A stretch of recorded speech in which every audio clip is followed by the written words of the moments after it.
Alright folks, so there's this absolutely stunning video that's bouncing all over the internet. It's a video from the year 2000 from a book that Donald Trump wrote, apparently in 1999, that's 23 years ago, where he essentially predicted the 9/11 attack on the World Trade Center. Take a look at this. BuzzFeed dug up an old quote from Donald Trump talking about a large-scale terror attack 19 months before 9/11. In his 2000 book, The America We Deserve, Trump wrote, "I really am convinced we're in danger of the sort of terrorist attacks that will make the bombing of the 1993 Trade Center look like little kids playing with firecrackers." Trump also mentioned the mastermind of the attack, writing, quote, "One day, we're told that a shadowy figure with no fixed address named Osama bin Laden is public enemy number one, and U.S. jet fighters lay waste to his camp in Afghanistan.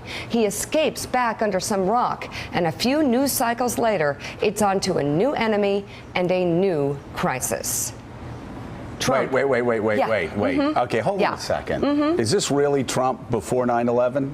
Have you read this? It's 2000 in his book. Are we making this? Somebody, did you make Nick. this up, Mika? Nick. I did. Did you make this up? Yeah, Nick, exactly. tell us it's over, right? Because Will you're you wrong stop? about everything. Mika, stop. God. I don't think it's over. What's that? What's the rage here? Will you stop No, picking it's on cute. him? I think it's cute. Well, go for it. No, really quickly, though. I mean, so Willie, that was 2000. 2000. In a book he wrote in the year 2000. Yeah. Well, it was published in 2000. He could have written it in 1999 for all we know. Exactly. He might have But been he- a bit more precious. So he basically predicted the attacks from Osama bin Laden. And immediately, that was giving me flashbacks to Donald Trump's UN speech where he warned German officials about the devastating consequences of their reliance on Russian oil. And immediately, lights started going off in my brain and I started to think, Donald Trump is actually one of the greatest foreign policy presidents of our lifetime. It sounds crazy, but is it really? I mean, just in the last year of Donald Trump's administration, he signed how many peace deals and treaties in the Middle East? The man did historic stuff. He handled China like the true paper tiger that they were. He hit Iran with some devastating sanctions, and it's no surprise that all of a sudden as Joe Biden takes over, it seems like the US government is trying to draft the Iran nuclear deal version 2.0, another complete disaster. Donald Trump got the Western world on speaking terms with North Korea, completely reformed NAFTA, and probably the most important thing, Donald Trump is the first US president to have not started a war, or to have not been a president during wartime at all. The 4 years of Donald Trump were nothing but economic prosperity, peace, and global progression. And it brings me right back to what I was mentioning earlier. You're complaining about mean tweets. When gas was $2 a gallon, taxes were low, unemployment was low, real wages were up, and there was some semblance of order and peace across the globe. These people who complain about Donald Trump's character, Donald Trump's Twitter account, you are out of line. Donald Trump is the most unappreciated man. People say that he's just an arrogant businessman with a big mouth. No, I think Donald Trump is almost even a misunderstood genius. I mean, the guy predicted the Osama bin Laden terror threat 2 years before it happened. He has always been on the ball. People criticize him as if he's just a big shot business blowhard, but I think there's a whole lot more depth to his character than that. And it really makes you ponder, it really makes you think. Donald Trump, this guy who oversaw incredible economic times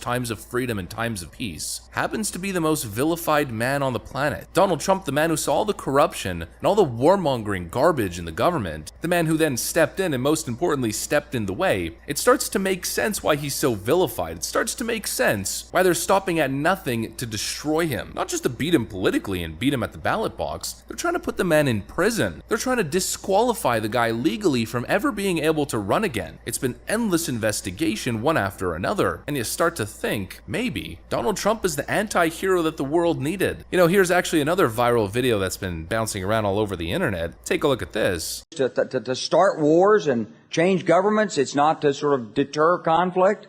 We're going to invade countries, and my mind was spinning. They wanted us to destabilize the Middle East, turn it upside down. Now, did anybody ever tell you that? Was there a national dialogue on this? Did senators and congressmen stand up and denounce this plan? Was there a full-fledged American debate on it? Absolutely not. And there still isn't. I was leaving the Pentagon, and an officer from the Joint Staff called me into his office and said, I want you to know, he said, sir, we're going to attack Iraq. And I said, why? He said, we don't know.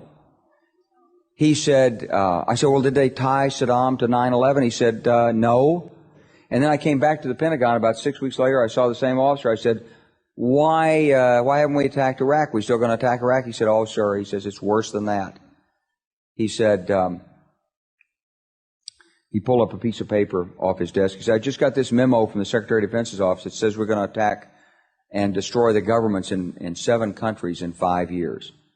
We're going to start with Iraq, and then we're going to move to Syria, Lebanon, Libya, Somalia, Sudan, and Iran.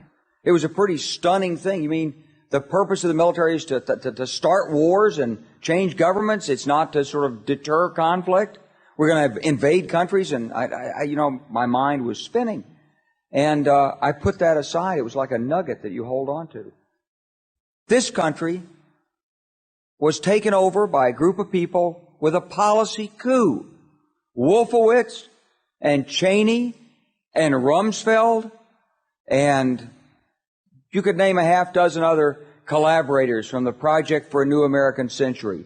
They wanted us to destabilize the Middle East, turn it upside down, make it under our control. With 2020 hindsight, looking back at American recent history, the Cheneys and the Bushes and of course the Bidens, Joe Biden was a big proponent of all the war starting from the early 2000s, all the invasions and all the toppling of regimes. Maybe those guys, those warmongers, have some sort of vested interest in stopping Donald Trump at any and all cost. Maybe the establishment that seeks to keep you stupid and uninformed is angry at the man who's been calling them out for decades, angry at the man who sees right through their sham, and maybe, just maybe, Donald Trump wasn't that bad. Maybe, just maybe, he should get the credit that he deserves, not the lukewarm Donald Trump but statement. Donald Trump was good, but, maybe. That sentence should go through a little bit of restructuring, putting the but before Trump. Mean tweets and all and a little bit of drama, but Donald Trump was a legend.